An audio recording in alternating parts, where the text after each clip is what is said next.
Hey, this is Stephen Amell, and you are listening to Tomorrow's Legends, the podcast. Don't fail your city.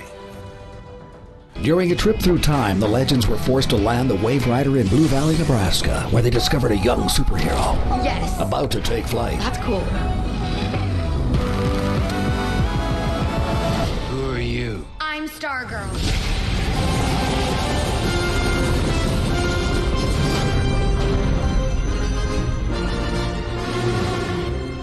Welcome back to Gray Valley. It's back to 1950 where we had no color TVs because the world was actually black and white back then, wasn't it? I mean, it was on the TV like that, but that's how things actually looked in real life. I don't know. Anyways, this week I am also black and white Flash. Oh wait, that may be a little too close to Godspeed. I don't know. But I'm black and white Flash. And I'm glad to be back to my normal Blue Lantern colors, and out of black and white, I'm X-Force 11. And now, here are your hosts, the Scarlet Speedster himself, the Flash, the Maid of Mischief Harley Quinn, and the Blue Beacon of Hope, X-Force 11. Hello, Legends. Hello, Gideon. All right.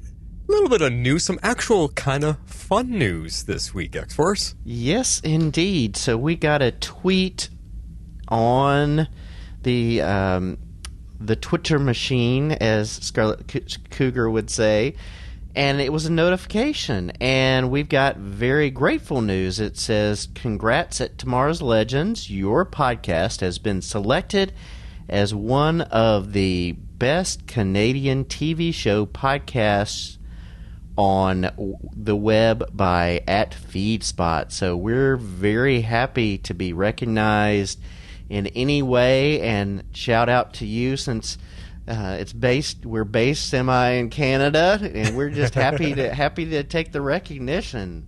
Yeah, that's cool. I mean, things like this. I was asking Jess, I was like, how legit are these things? God, there's so much of this stuff out there, I just never know. But yeah, it doesn't matter. It's just cool that somebody is taking notice, and yeah, because I do a lot of the editing behind the scenes stuff, and that, you know, in setting up the show originally, it is all based on Canadian servers and stuff like that. So I guess that's where it is. But hey, whatever. One of the best Canadian TV show podcasts. That's cool, because maybe there's not a lot of Canadian podcast coverage or based coverage out there. So I don't know. It's still fun. It's cool. We'll take it. Yeah, good publicity. And hey, I want a little plaque or something we can hang on the wall for that. Probably have to pay for that, though. Probably. But thank you, FeedSpot, for that. Yeah. And then just kind of going along with it, Tomorrow's Legends falls underneath the Cybercast banner, the Cybercast network, like all of the podcasts that we do, plus my main show, Cybercast. And it's kind of funny because in the same week, I also got an email saying apparently Cybercast was number 44 on the TV Entertainment Top 100 list on Apple Podcasts this week. Awesome. And Apple doesn't send me a notification. I've never gotten anything from Apple about that, but I got an email. I can't remember where it came from, but it wasn't directly from Apple, and they just said, hey, check this out. I was like, you kidding me? I made the Top 100 on Apple? That is crazy. That's awesome. And so there you go. So 2 good pieces of news this week. Indeed. Let's get into this Chapter 11, which I forgot to actually say in the intro. This is Chapter 11 of Stargirl. Let's get into that. What did we think of this one? I gave this one 8.75 shades of the Shadowland. I really enjoyed the style of this episode. Using the black and white made the Shadowlands very vivid, and I appreciated the story between Courtney and Cindy. I liked the insight that we got into Dr. McNider, that what he's been through. The only thing is that I wish they had taken more than one episode to get out. And I'm also disappointed with the loss of the shade. So those two things, it's not like major complaints, but it's just like, it would have made it feel that more dire if they were in more than one episode stuck in the Shadowland. But it was a good episode. Yeah, I think I understand your sentiments there and feel what you're saying, and we'll probably get into some of that as we talk about the show. Oh, yeah. I'm just a slight edge higher than you this week. I'm at a 9. I'm actually giving this a 9. Magical doorways to other people's bedrooms. Creepy. Well, this week they found their mojo again. You know, last week I was a little bit down. I gave it a 7 last week. So I think they found it again. And where it went, it was sucked into the Shadowlands along with Courtney. So we got Courtney back this episode and along with their mojo. It was really well directed this week. You know, with that on-the-edge emotion, a nice long build-up to the shade pulling all back through that movie screen in the end, which was just a damn cool idea and really neat-looking effect, and we'll talk about that too. Now, it may have been rushed a bit, and this is where I'm a little bit off on this episode. It may have been rushed a bit, and because we knew the show was going to do that, and I think they have this end each season fully itis going on. You know, if I make the end each season fully itis, because they just won't let any stories or bad guys stick around. And, you know, once again, we lose one of the best villains and the best villain this season in Shade, and we'll talk about that too. Now, if they could craft the last 2 episodes like this one, then maybe, just maybe, it won't be as rough as I'm predicting, because, you know, I'm predicting a very hurried up, unacceptable ending. So and we'll talk about that as well. I'm still concerned about that. But this episode was really good, and the way it played out, I would like to think we had another 4 or 5 episodes to bring us to the end, but we're down to 2, and I still feel like, we're out of time to finish this properly. So we'll see. Yeah, I hope so as well. I hope that they can. You know, we talked a lot about last week about stuff that they can do for next season, but I'm hoping as well that some of this stuff will get pulled in and that we won't just finish everything off, but we'll see. We will see. Let's get into it. Meanwhile, at the Hall of Justice. All right, the real world. What is that all about? That's where we're starting. Yeah, so I broke this up into the 2 realities we were in, the real world and the Shadowlands. So first up is the real world. It was a little more, you know, the shorter section of the storyline. And so I've got character points under each, and we're just going to get into it. We're going to talk about the Shade. And I love that we now have confirmation in the show that he's 208 years old.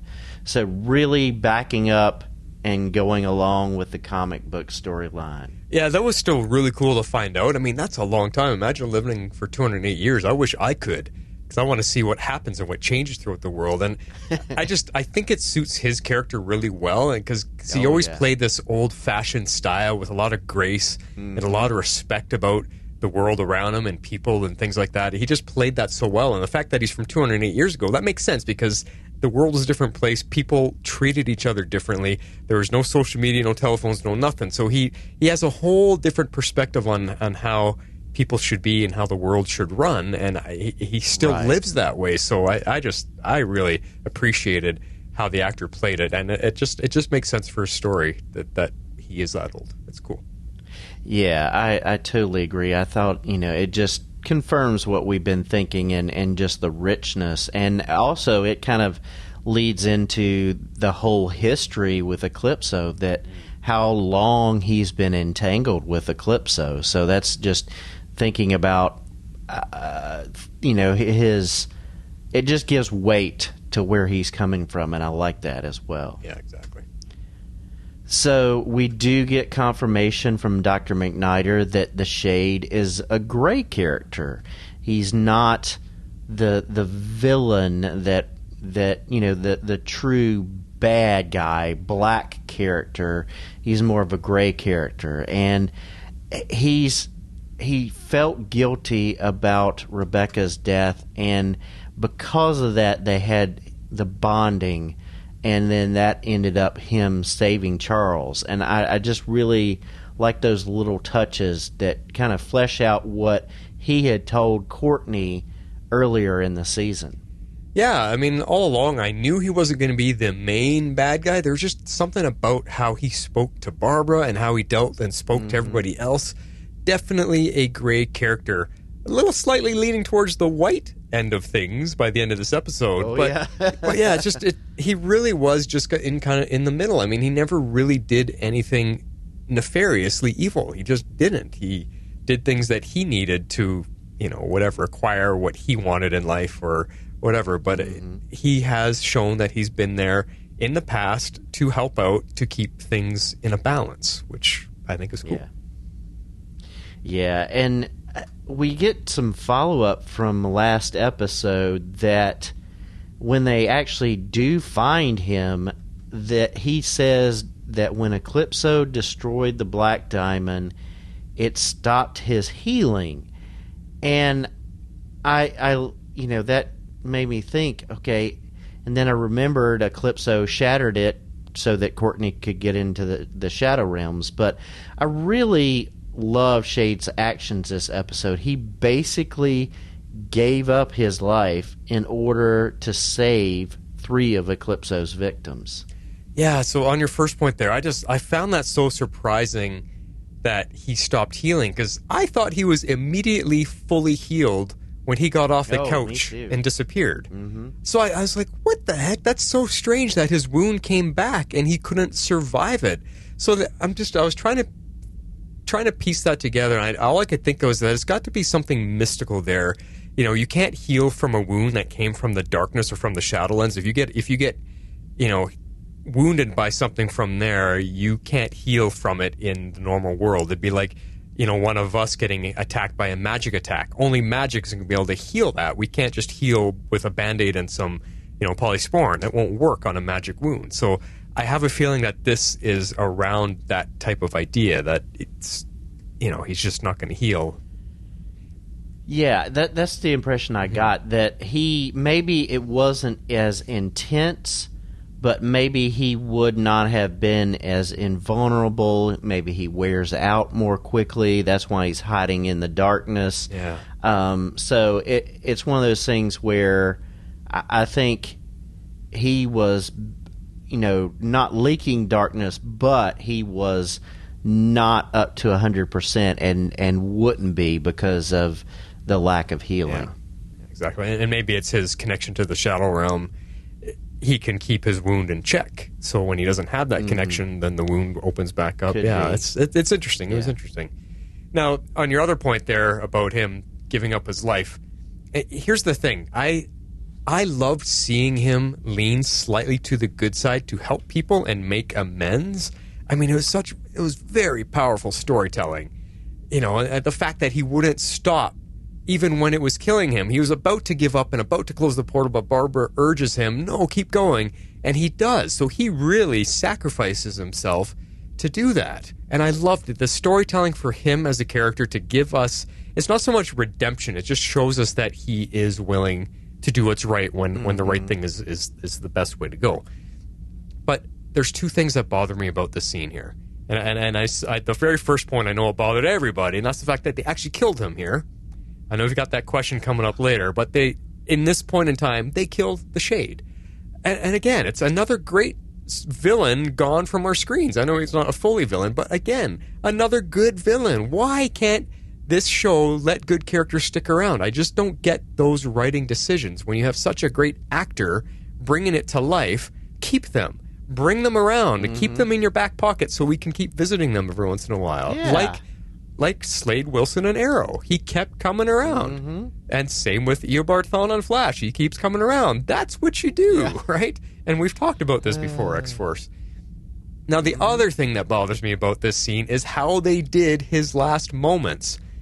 On the one hand, it was really cool. Like I said in the opening, the way he did it, turning that movie screen into a portal between dimensions, that was a cool trick that I absolutely loved. It looked fantastic. It was very ethereal and mystical. It was a really neat idea that because if you think about it, when we all watch movies and TV shows, we're basically looking through a window into another dimension. We're watching a whole other world take place in front of us, and we wish we could step through it and become part of that world. Well, that kind of toyed with that idea that he was able to connect these 2 worlds. And very, very cool. But what I didn't like was what they did with him and how they had him perform the action. Because, I mean, he was just kind of standing there in this permanent Hail Hitler stance for the entire scene. And to me, it looked silly and not connected to what was actually happening. Surely they could have created better physical actions for him to do for that scene. Yeah. And maybe have some smoke and some darkness coming out of his hands or his fingertips as well. It just, to me, just him standing there with his hand in the sky was very mismatched to what was happening in that moment. So I was like, oh man, I wish they did it better. But it was cool. Yeah, I know they had that one time towards the very end where the smoke was coming out. And I agree with you. What would have been cool is maybe if he was holding his hands up and you saw the darkness and the shade being drawn out of him into the screen. Yeah. Like he was trading off that darkness in order to keep the portal open. Something like that. It wouldn't have to be a big effect. But just something like that. So yeah, I agree with you there. And something better with his hands. Like it just looked weird how he's holding his hand in the sky. Like teacher, can I ask a question? It was weird. They could have done it better. Like look what they do with Constantine when he's performing all his magic tricks. Like give him something like that to do. Anyway, but I mean, minor. I still rated it a 9. I just physically, I think it could have been better. So anyway, yeah. So I've got some questions here because on Jade's map there were 2 locations where the shade could have been because both of them had that darkness energy. And at first I'm thinking, okay, well, one is him and one is Eclipso, but then I'm thinking, well, is he in 2 locations? Is he split between 2 locations, and we just saw him fool us to think he died? I just don't know. I doubt that, but it just has me wondering. My first thought was, okay, the second location is Eclipso, but then they could throw us off. So I don't know. Yeah, see that. They kind of let that slip through, and maybe they hoped we didn't notice. Maybe the writers forgot. Maybe the director forgot to come back to that, because they did show a cityscape and 2 plumes of smoke coming up on opposite ends of it. So why? Why 2 locations? What was that? They completely forgot to come back to it. They didn't even look at the other location. They all went to the one location. Well, no, actually they did, because Beth told Dr. McNider that she and Jenny were going to one location and Pat and Barbara were going to the other, and that Mike was going after Thunderbolt. So that's bad news if Beth and Jenny end up at Eclipso's location. So we never came back to them. But we didn't see it on screen. But it took a second watch for me to catch that.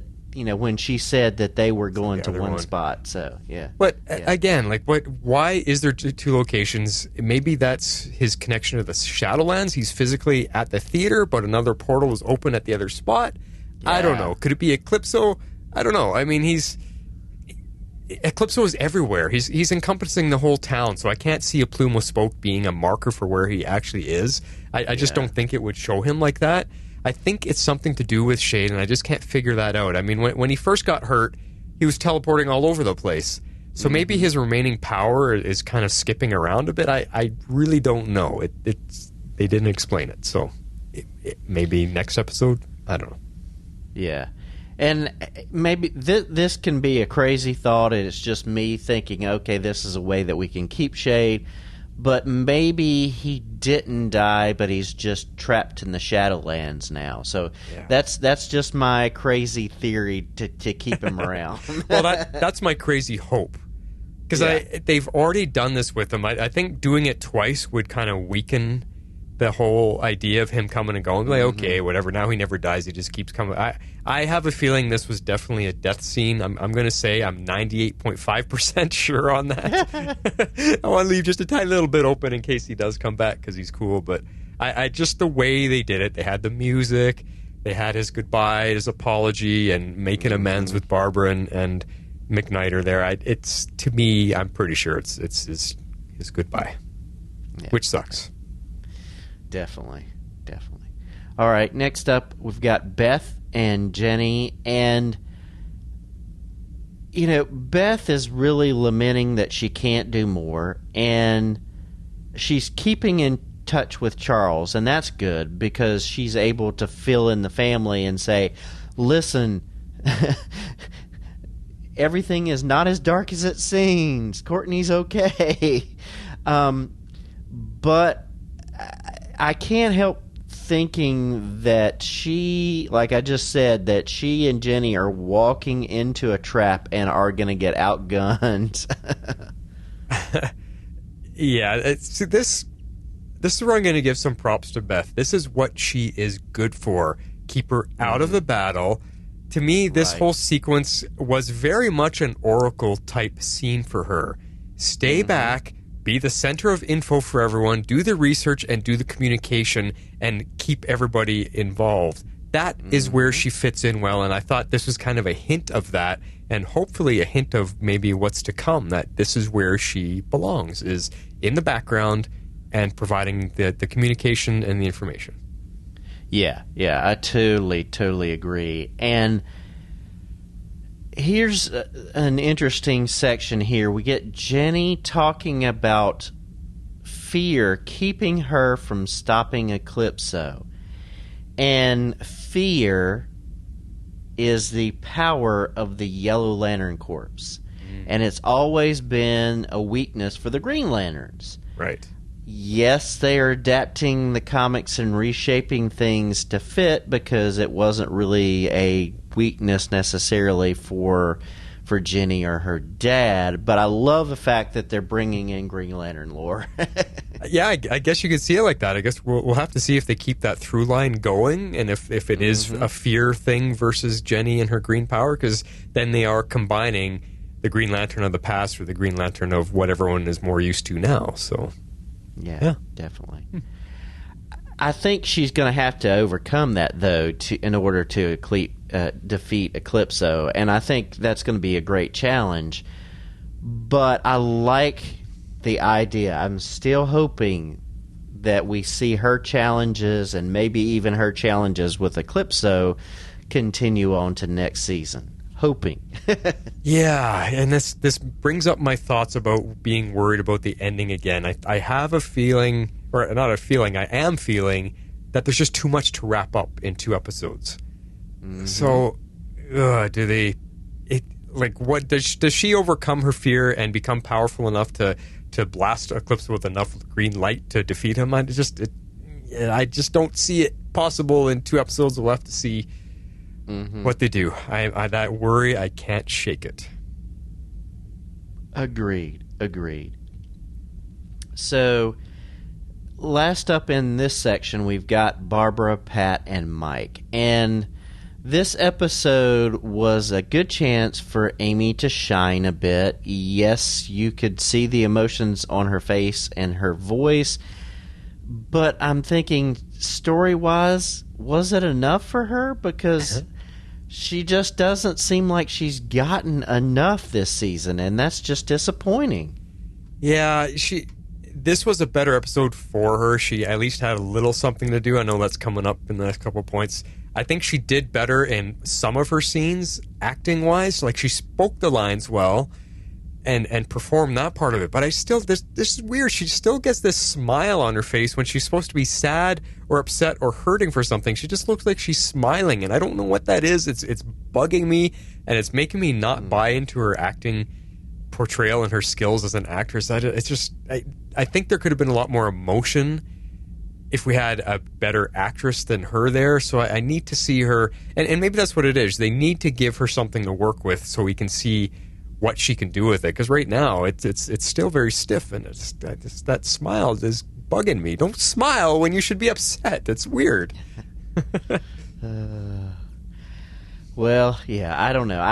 I'm not seeing the smile, but I agree with you that it's just not enough. And like I said, maybe it's a story matter, because like I said, last season I thought she did really well in the scenes with Pat, and the family discussions there. But we'll see. Yeah.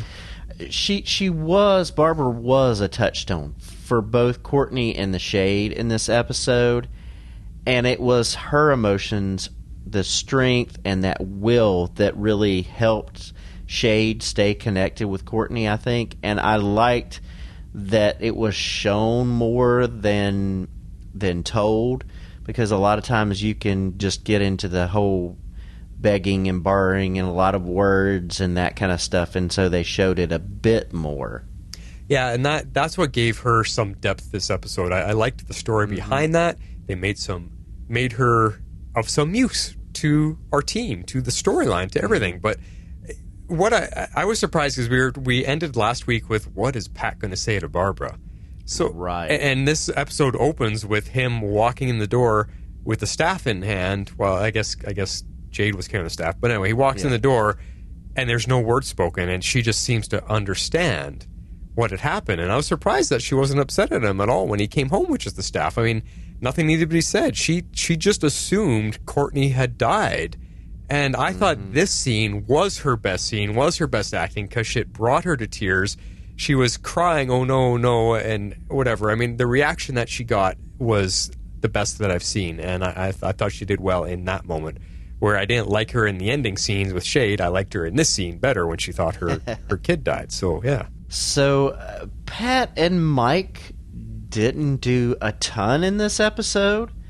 Mike did remind us that Thunderbolt is out there and that we need him for battle.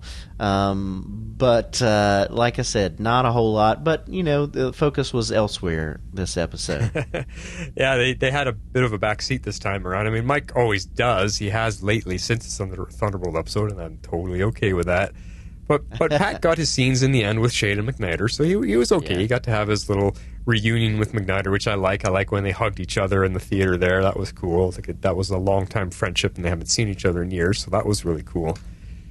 And the Thunderbolt thing, though, I mean, what's he going to do? If you have to go into battle and string off a half an hour long wish just to make him do what you want, he's useless. He is useless. So unless he is willing to fight on his own without someone needing to tell him what to do, and then what's the point in bringing him in? And again, he's busy making gingerbread houses and stuff. So is he even going to want to come fight? I'd like to see the story behind Thunderbolt and what he thinks and feels towards villains and what should be done. Or is he just a goofball like, Genie from the Aladdin movie? Is he just a goof and just wants to have fun? We don't know. Yeah. Well, looks like we may get some of that next episode. But we'll see. You guys in your previews. Yeah. All right, let's drain ourselves of color, walk back through the screen, and head over to the Shadowlands. All right.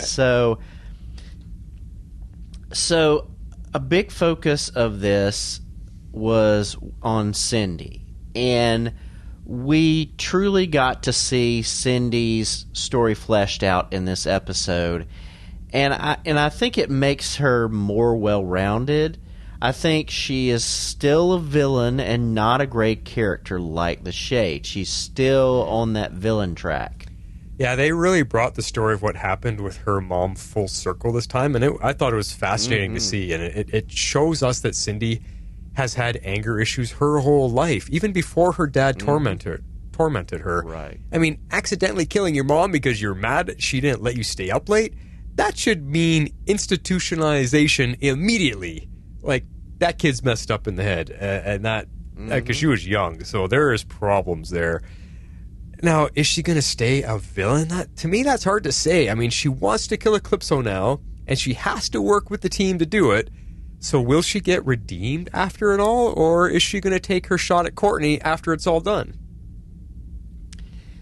Listen, the enemy of my enemy is my friend. And she laid out clearly in this episode that she's still got beef with Courtney. So I'm thinking it's a temporary reprieve. Yeah. Well, and I'm happy with that. Well, yeah, we need to keep one villain. Not everybody can be redeemed. We need to keep somebody on the dark side, someone on the bad side, and Cindy, I think, is the perfect vessel for that.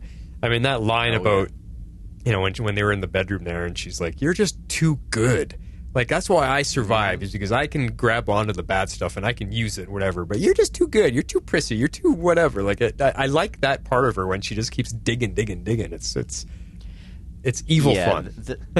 Right. The whole black and white. You see, she's accusing Courtney of seeing everything in black and white, and And hopefully between that conversation and thinking back to the shade, Courtney can use that in the future. But yeah, I like that.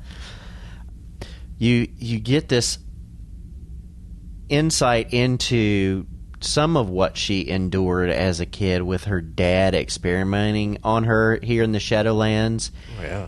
And yeah, I mean, you combine what he's doing to her with those injections and putting in those shivs in her arms, combined with her hormones and preteen angst, and you end up with a deadly combination, and her mom is the one that suffered because of it. Yeah. She's messed up. She really is. I mean, that is no way for any kid to be raised or brought up. And I mean, it makes me wonder about her dad. What led him to be like that he doesn't see his daughter as anything more than a lab rat to try to, like, that to me is messed up. So that there's no way she was coming out of this being a normal kid, and it's because of this past that we learn about her that there's no way she can be redeemed to be a good guy. She just can't. That type of childhood trauma, she's messed up, and she's going to stay that way. So I'm totally with you. Keep her a villain.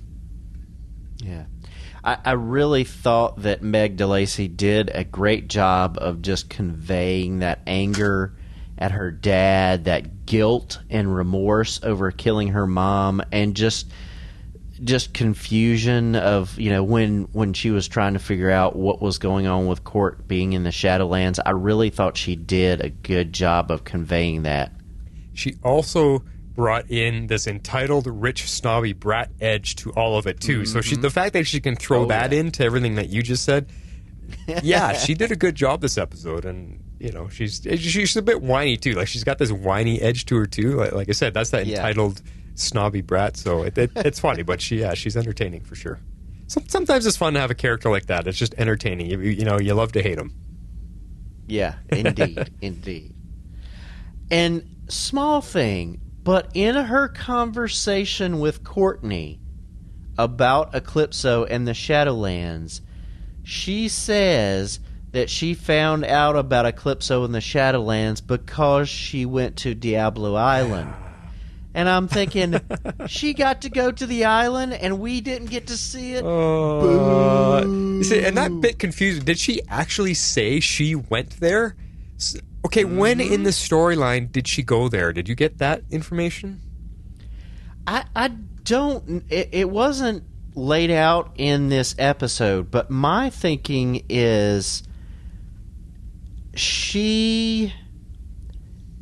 we have that time at the end of last season where she comes in and gets Eclipso's diamond, and it was after the last battle. So maybe she went to the island and found out about Eclipso before that, or maybe after she got the diamond, she went to the island to find out how he worked. So that's my thoughts. Maybe, and I'm leaning closer to that second one, that's why she disappeared for so long, and when she comes back to Blue Valley, it's when she's come back from the island after finding out about Eclipso. But no, nothing is laid out in the episode. Okay, and that would fit storyline-wise as to when she was gone for a while. That would be cool, but okay, isn't the island on the other side of the world? How does she get there? What does she do? How does she know what to look for? I mean, isn't that island dangerous? Is there still weird, creepy people living there? Like, there's just too much they've left unanswered. Yeah. Well, and you know what I have to say about that? Explain nothing. Explain nothing. So true. All right. So let's talk about Courtney, because we start this episode out and she's been pulled in, and as soon as she starts walking around town, she's getting basically tried and attacked by Eclipso, and she's encountering people one after another that she feels guilty about attacking, or hurting, or that they got hurt, and it's just one after the other. Yeah, it's her guilt is what he's feeding off of. So You know, and that I mean, it doesn't just have to be fear and anger. It's also guilt. Guilt is a negative energy, and he knows that that's what Courtney is suffering from the most, so he's going to use that. Yeah, indeed. And the first ones that we saw were the Zarick family, and that was a surprise to me. Yeah. It took me a second, and then I'm like, oh my goodness. And so that takes us back to last season with Joey's death at the hands of Icicle, and just the first real consequence of her taking up the staff. Yep. Well, and it was like word for word exactly what she experienced in the school hallways with him, and when she didn't, you know, answer, he's like, "Are you going to lie to me again?" And the whole scene just changed, and everybody stood up in the restaurant and started walking towards her. I mean, that was creepy as all heck. That whole moment, and again with the Zaricks, I was looking, I was like, "Are these the same actors? Do I recognize them?" It feels like it's been a very long time. You know, but once they started showing you the flashback, it's like, okay, that's the same kid, but his dad, I couldn't remember if that was, you know, his dad or not, but yeah, it's crazy. Yeah. And I didn't have it in the notes, but she also encountered Isaac and Principal Bowen as well there in the hallways. Yes, she did. So, you know, she didn't feel as responsible for them, but still, it was another little piece. But still, you know, Yep. And so it takes a fight with Cindy, and I thought this was really cool because when Cindy cuts her, the blood is in color, and I didn't notice that the first time around. Okay. But so we have this confrontation, and then Cindy kind of gives her a little bit of the rules of the road, but you know, still a whole lot of you know, hatred between the two of them. Yeah, I mean, I think Cindy wanted to see her suffer a bit too. You know, like she only sort of gave her the rules of the road. She didn't give her like how to survive. She's just like, you know, you go deal with your stuff. I'm just gonna enjoy watching it. Yeah. But it was interesting because she did pull her back, you know, after that first time, with her mom, and so maybe it was torture, and maybe it was like, okay, this is the one person that I actually know is real here. So, so whether it was her actually helping Courtney, it might be more helping herself, so she's not so alone. Yeah, right. That's more of a Cindy maneuver. Yeah, exactly. Yeah. Using for her own benefits. But Court is bound and determined, and she wants to get through after Cindy gets pulled away, but she keeps getting drawn into Eclipso's path, and it was really heartbreaking to see both Yolanda and Rick in the Shadowlands, and you could just feel the guilt that Courtney was feeling for them being in those situations. Man, yeah, it was a surprise to see Yolanda, because what's it been, like 4 episodes at least since we've seen Yolanda? Yeah, it's been a couple. I don't know if maybe 3, maybe 4. I can't remember. But yeah, I mean, their lives are probably the most affected right now by all this Eclipso stuff. I mean, their lives are essentially over for the time being. So it was really tough to see them in those situations and what they're dealing with. Right. It was powerful, and I liked the fact that they continued to bring up Yolanda's faith. You saw a cross out in the hall, and she had a Bible in hand. But yeah, I do get the picture that Eclipso was not lying. That was what Yolanda was doing at the moment, and so it was just him taking and twisting that night. But this confrontation there at the end between Eclipso and Court was so good. I really thought that they were going to go the easy route and have her break through and resist, and with all this talk about her dad, and have her say, well, I'm disappointed in my dad too, he's not that important, but I like the fact that they had her struggle and they had her falter, and it backs up my thoughts that we really need a full team in order to defeat him because, she wasn't able to immediately break through. I loved that he got to her and made her say, "I hate you." Man, like that. He was working it and working it. And he would not let her go, and I'm so with you. I'm glad they did not get her to be the little hero and fight out of that. I love that he gets through to her. Again, the Empire Strikes Back of the series. That's the bad guy is winning right now, and he got to her. She said, "I hate you," and that's what he needed. So we might see her actually crash a little bit before the big final battle. I don't know, but that kid Milo is amazing. Let him do all the Eclipso stuff all the way through. I don't know how he would do any of the fighting, but still, I mean, that whole scene was amazing. It's coming up just because of that, but I mean, the little smile he does at the end when she says, "I hate you." Oh, he knows he's got her. So creepy. And oh my God, that kid has got to be recognized. I don't know if he's on any social media or anything like that because he's pretty young, but he's got to get some recognition for what he's doing. Oh, yeah, definitely. I hope so. All right, so let's talk about Dr. McNider because it was really good to see him on screen and more than a couple seconds. It was so good to see him and the type of hero he was and the type of person he was, or I guess is, that this actor... I think people were talking about they've recasted him because we heard the voice of a different actor last season for this guy, right? Yes, yeah. The actor that they chose for this season, I loved his portrayal. I hope he sticks around. Dr. McNider just had this sense about him that just made me smile. I'm like, this guy is awesome. I hope he sticks around because he's pretty fun.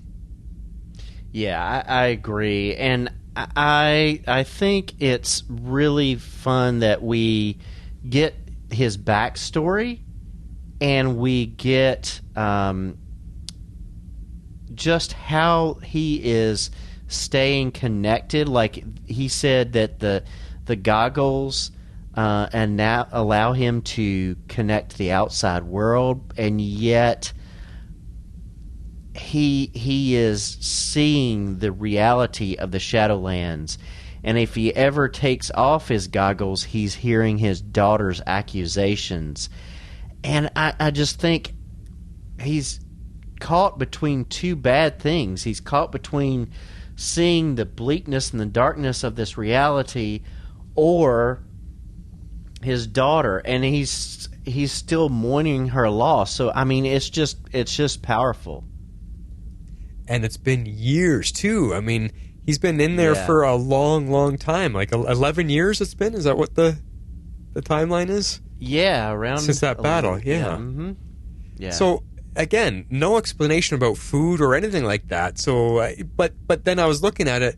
It looks like people can just live and behave normally. I'm still kind of fuzzy about that, because was that just Courtney's vision, what she saw, but people aren't actually there? So, how's he surviving? Maybe when you're in this weird spiritual, mystical realm, you don't need food or anything like it's still a little bit weird, but it's been a long time, and he's struggling in there for sure.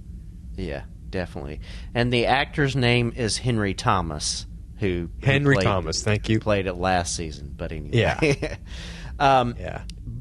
But it was really touching to hear Dr. McNider talk about his friendship with the Shade, and just it was a weird type of friendship, but it was very, you could tell it really touched him. And again, like confirmation that the Shade isn't all that bad. And I think having him tell Courtney that and give her so much backstory to who the Shade was, I think maybe opens her eyes up to look a little deeper into people and not just react to everything and be stupid like she's been. Think before you react and look into people's stories a little bit more. I think this, or at least I'm hoping this kind of helps her acknowledge that this is where she has to make some changes. Yeah, I really think so too. And I think, looking at her time there, her time with Dr. Midnight, and even the conversations with Cindy are going to have an effect, and I'm really hoping that will make a difference. Totally. Yep. All right. So closing it out, we've already been talking about him all episode long, but Bruce / Eclipso. And like you, I'm really glad they used Bruce in the Shadowlands instead of Eclipso, because it's much more powerful, and it puts an edge on the conversations. Yeah, like ding, ding, ding. We've been saying this all along. So are the writers or the directors realizing that this kid is enhancing the essence of Eclipso way more than when we see the silly drunk Fraggle Rock elf? Like, I wonder what's going on, because we are getting more and more of Milo. And maybe it's just Milo's performance, and they're realizing, holy cow, we've got to use this kid. But yeah, it does add a lot more. I mean, who takes a kid seriously? They're just kids. What do they know? They don't know nothing. They have no life experience. Right. But listen to the lines this kid has. This kid, it's because it's Eclipso, and it's freaky to hear a kid say the things that he's saying. It's just it's unnatural. Right, and just the way that he feeds on the fear and the anger and the guilt, and if he can't pull you apart one way, he's going to do it another. He is so good, and that's the cool part of this story with Eclipso. He's truly this demonic entity, and what we think a demonic entity would be. This is the kinds of things that they would do to you, because they love hurting, they love causing suffering, they love traumatizing people. That's to me, when I think of a demonic entity that just wants to mess around. The Eclipso is kind of embodying that, and I mean when it's Milo playing the part, and it's just cool. That really rings true to me about what an entity like this would be like. Yeah, and we got an interesting point from Cindy earlier in the episode, and she tells us that people are pulled in by Eclipso, but others put themselves in the Shadowlands, and then they end up as his prey. And I was just really wondering what's going on with that, and okay, I'm like, okay, because I just assumed the people that we saw were all in Courtney's head, or and are they really? Are all of them? We don't know.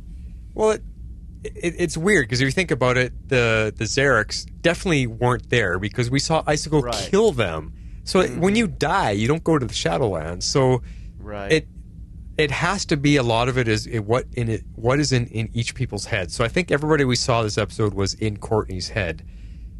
But what Cindy is talking about is that maybe in her travels, running around trying to figure things out, she saw other real life people that were there. I'm just wondering about that, like you. How do other people get to the Shadowlands on their own accord?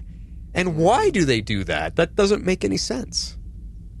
Yeah, I mean, you're dealing with darkness, and it could be through magic, it could be through just different means. I just don't know. I mean, Cindy called it a bit of purgatory. So I, whether you believe that or not, I don't know. It will be interesting to see if we find out more about that, but we may not. I just don't know. Yeah, I guess another thing we have to wait and see. I mean, again, 2 episodes left. How much can they fit in? Well, good discussion on this episode. That brings us to our favorite scenes. Shape out and eagle!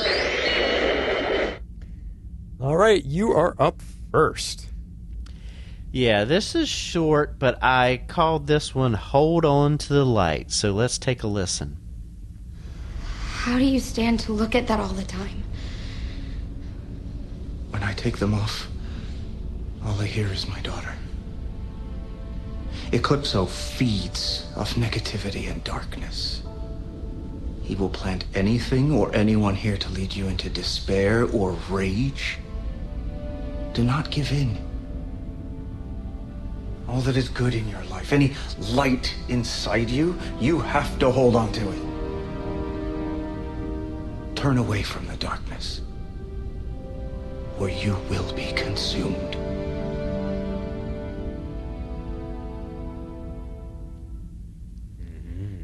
Yeah, I really like that. Dr. Midnight gives the keys to survival to Court, and I think it's, key to fighting Eclipso in general. I mean, it's a good scene, but it really reminds her of who she is and what she has and all of her friends and family as well. So I really like that. I like that actor's delivery of his lines. He speaks very clearly, very succinctly, and he speaks like he's from a while ago. He doesn't speak our modern slang in the way we have lazy English these days. He spoke differently, which is very cool. And I loved his emphasis on certain words. It was really well done. Yeah, definitely. All right, well, because you gave us a short one, I actually had two. I was going to pick the scene that you picked, and then I was like, man, I don't know what else to choose. So as I was going through the episode, I just couldn't decide between these two, so I'll just play them both. The first one is little Milo and Breck here in their scene when Milo has that amazing performance that he gets her to say she hates him, and that scene is just creepy. So here it is. Somewhere deep inside, it's festering. Hate.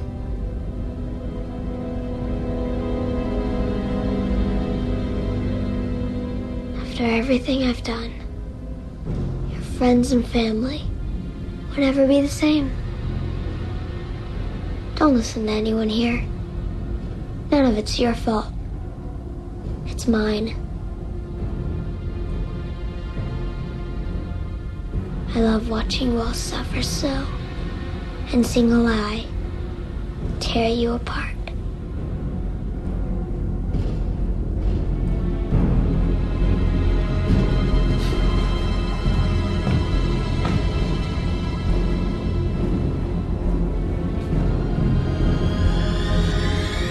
How do you feel about me? Come on. Tell me.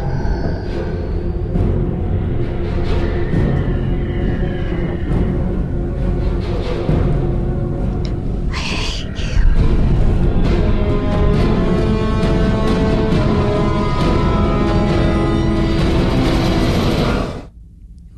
I hate you.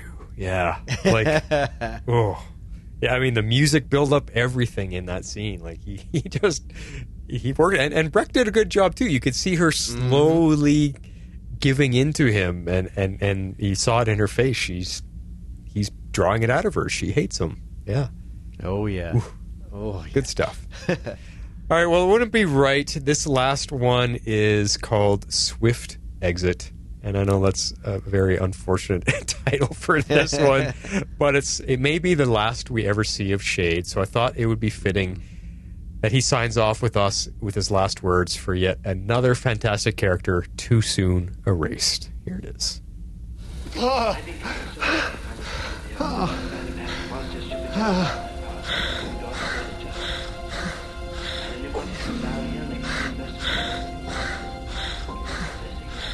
Charles, I'm so sorry about that trip to the shadows. I know, my friend. What can we do for him?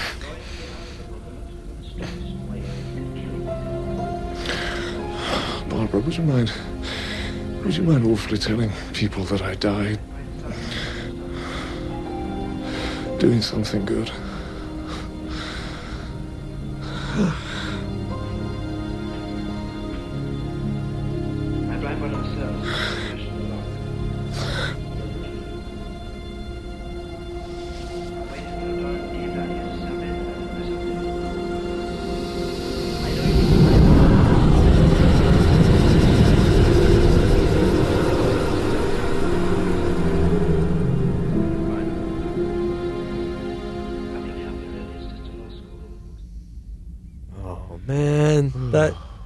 That actor, even his death scene was really well done. He did.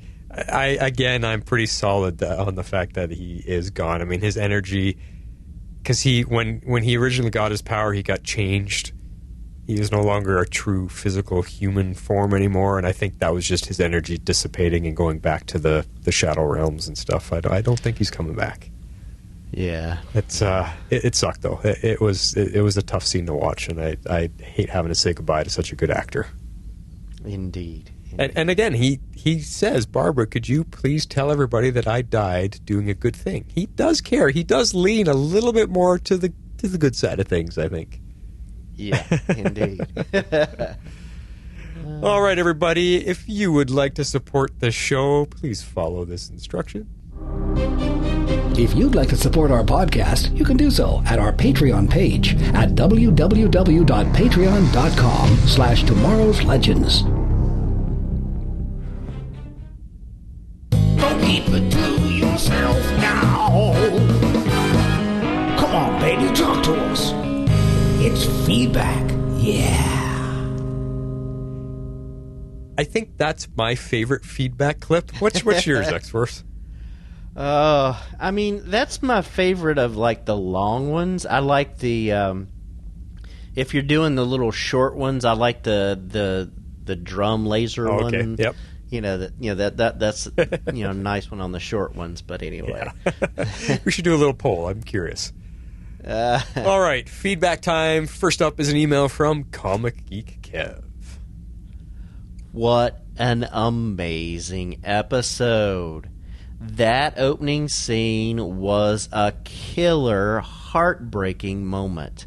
Well done to everyone, but especially Amy Smart. When Jade walked in with the staff, just wow. Nice touch on making the logo black and white. Even if you didn't know that what the show was about, you would know something was up when the bright, vibrant logo went dark. Yep. At first, I thought they were saying everyone who died in Blue Valley went to the Shadowlands. Oh. Obviously, the real answer made more sense. Well, comic book sense. But it was great to see some old characters back, like Joey. I was not expecting that. Yeah. I thought the scenes between Courtney and Cindy were incredibly well done. The writing, the performances, all of it. Sometimes the nature of superhero shows can make dialogue sound a little hokey.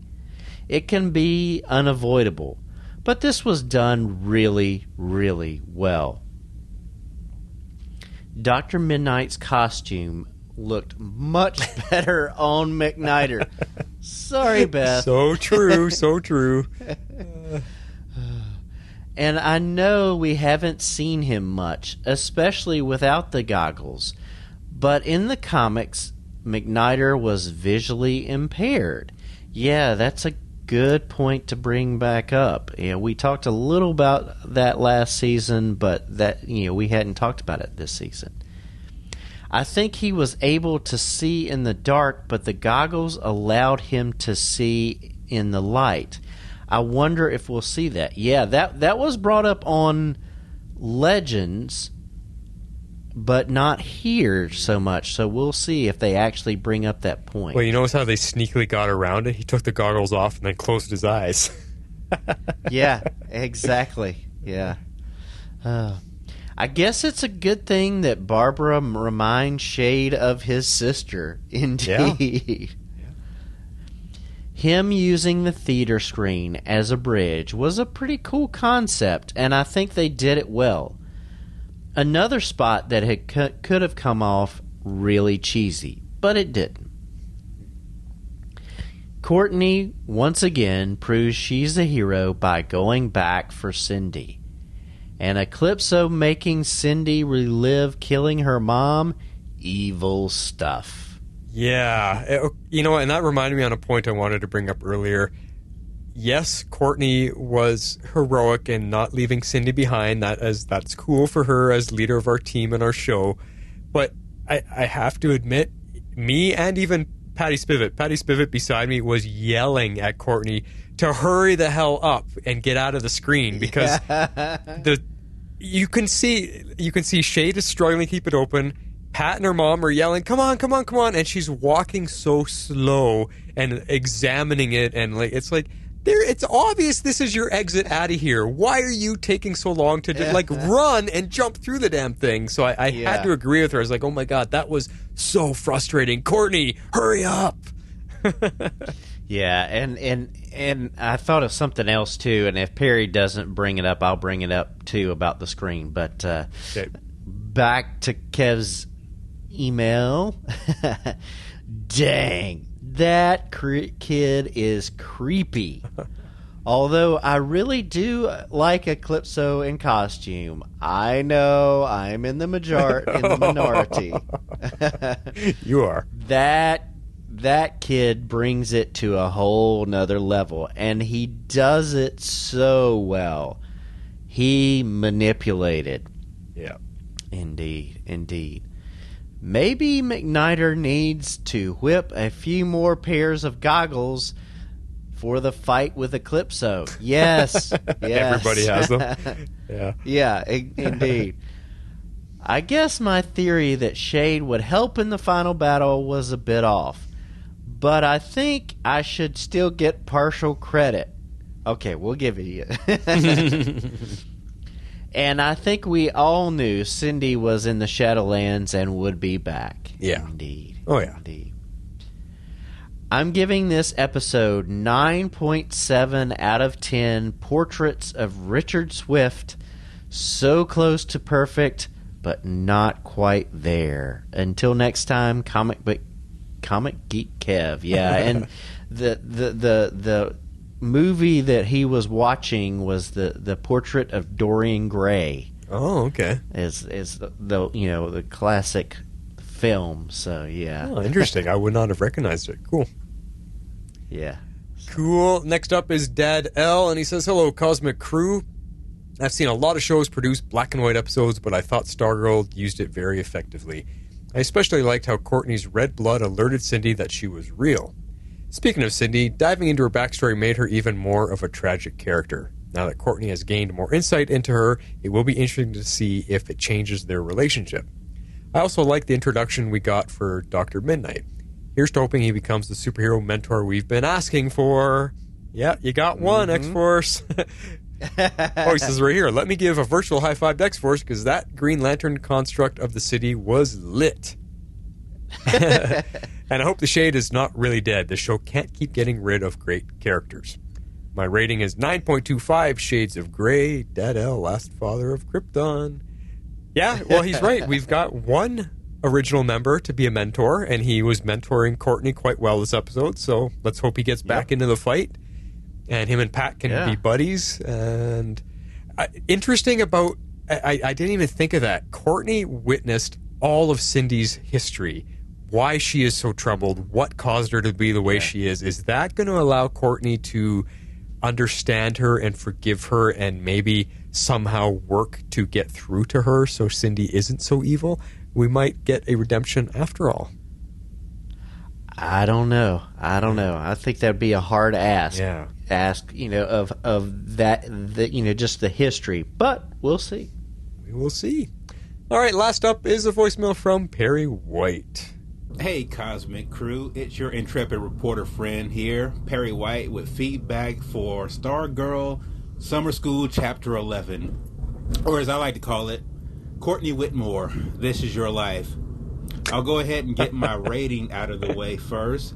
I give this episode 9.9 walks down memory lane out of 10. It was a beautifully shot episode in my opinion. I love the use of black and white in this episode to show the distinction between obviously the real world and the Shadowlands. Speaking of Shadowlands, it leads me, this episode, while it was great, it leads me to some things that I am incredibly curious about. First of all, I'm just wondering why Eclipso actually sends people to the Shadowland. Is he the kind of person who likes to play with his food? By that, I mean, is he like the kind of person who likes to toy with people, mess with their emotions, and that sort of thing? Because my thought would be, if Eclipso was really trying to get rid of folks, instead of sending them to the Shadowlands, he would just kill them, right? It seems like the most efficient thing to do. How often have we seen our bad guys who are like, hey, I've won and let me just mess around with things, and next thing you know, they wind up losing in the end. It just seems like it would be quick and efficient. Yeah. The only people really who could take him out are the people that he's sending to essentially the Shadowland, and they're still alive and they have found a way out. So the question is he sending these folks to the Shadowlands because he's trying to toy with them and mess with them and break them down even more? Or is it a situation like Cindy said, where basically the Shadowland is a place that's full of people who are full of rage, fear, guilt, that sort of thing, and does Eclipso need to feed off of that for his power? And that's got to be the reason he does it, in my opinion, because otherwise, why would he, right? It seems like it would be a considerable character flaw if he sent people there for any other reason than the fact that he absolutely needs them. And if that is indeed the case, what I am greatly concerned about is that heading into the end of this season, we're going to get a Nightmare on Elm Street type of resolution to the story. And by that I mean, if you're familiar with the early movies, the whole thing was, well, if you turn your back on Freddy, or if you understand that it's not real and that obviously your fears and your guilt and those things can't harm you anymore, then Freddy loses power, and obviously in this case Eclipso would lose power and would no longer be able to hurt anyone. Interesting. I just got this incredible fear that that's sort of the road that we're going down, and I'm not saying that it's a terrible road to go down. You just have to be pretty darn good at how you bring that story to a conclusion. If it's just, we just aren't going to fear him anymore, and we're going to face our fears and our guilt and our rage and our anger, and he'll just go away into basically oblivion. I just got this sinking suspicion that that is where we are headed. Another thing about the episode that was a little sort of off-putting to me, in all honesty, was the comments that Barbara made to the Shade. And I certainly understand her hurt and loss with Courtney being gone. But she said to him, I don't care if you kill me because I don't want to live without my daughter. And again, I certainly understand that thought and that feeling. I just thought it was a little bit strange and kind of sort of hurtful for her to make that kind of statement in front of Pat and in front of Mike. I mean, yeah, we know that you miss Courtney. We know that it hurts. We know that it's killing you, but what are we over here, chopped liver? I mean, you can't live for us. I mean, we're a family, and you're just like, yeah, if I can't have Courtney, I'm out. I just thought that was a little bit of a strange character beat. Again, like I said, I understand her pain. I just thought that was sort of a little strange and a little off-putting. And I don't know that Pat and Barbara will ever have a conversation about it. I don't know that they need to have a conversation about it. I just thought it was a little like, hey, we're still here and we can hear you say this. So I just thought it was a little crazy.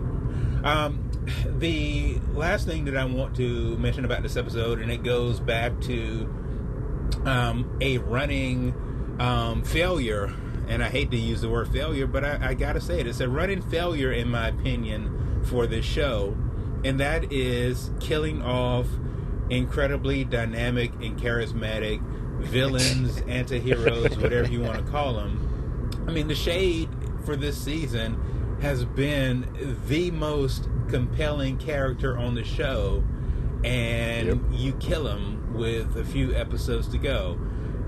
Now, of course, I don't know how all this magic works. I don't know how all this Shadowlands stuff works. It may be a situation that when we saw his body basically turn to shadow dust, I guess, if that's what you want to call it, maybe somehow he will get back to the Shadowland and he will be revived. But essentially all we know at this point is that he's gone. And I just think that the show needs to figure out a better way of taking really good characters off the board without having to kill them, because I want, and this show needs, more shade, and the fact that he's gone sort of bums me out. And the truth of the matter is, that's one of the reasons why I could not give the episode a 10.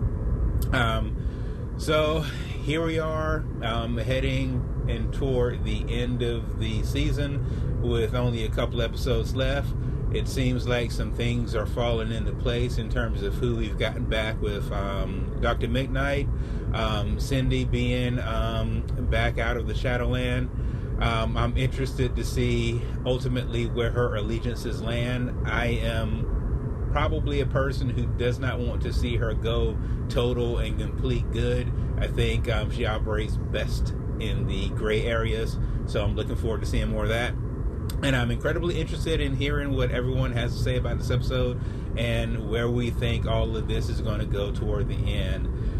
This has been Perry White, making another feedback deadline. I'm out. It seems everybody is on that same idea or feeling of, yeah, why are you killing Shade? What the heck? Yeah. So, one point I wanted to bring up, and we talked about the movie screen as a vehicle between worlds, and it's been done in movies before, and the one I'm thinking of is A Purple Rose of Cairo, the Woody Allen film where they step through the screen. But it's been done. But I think they did a really good job in this episode of portraying using it as a means of going betwing worlds. Well, yeah, and especially because he was watching a black and white movie, so it just tied in perfectly too. Oh yeah, no, it was cool. Yeah. It was really well done. Well, good thoughts, everybody. If you would like to join these fine cosmic crewers, is that weird? Cosmic crewers. The Cosmic Crew. You want to be a member, then send in some feedback, guys. We got 2 episodes left of Stargirl, and don't forget, Legend of Tomorrow is well on its way, and we've got this big special 100th episode coming up. So join us, get some feedback in, but this is how you do it. Yeah. If you would like to be a part of the show, you can send in your feedback to Tomorrow's Legends Podcast at gmail.com. You can also reach us on Twitter at Tomorrow's Legends. We'd love you to join our Facebook page at facebook.com/groups/Tomorrow's Legends and become part of the community.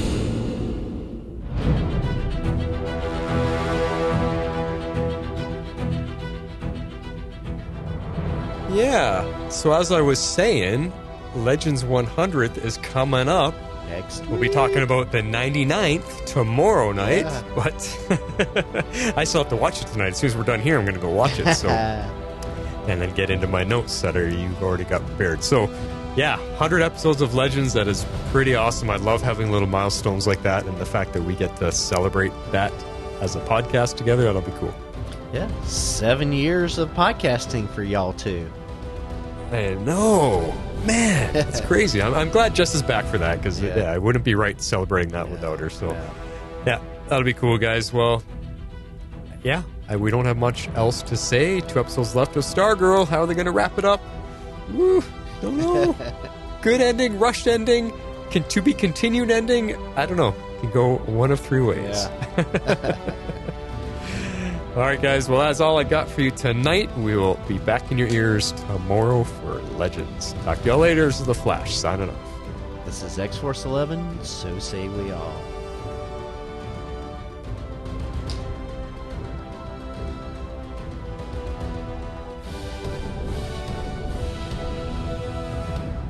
Tomorrow. Tomorrow's Legends is not affiliated with CBS, Warner Brothers, or the CW. We're a fan-made podcast for entertainment purposes only and are part of the Cybercast Network.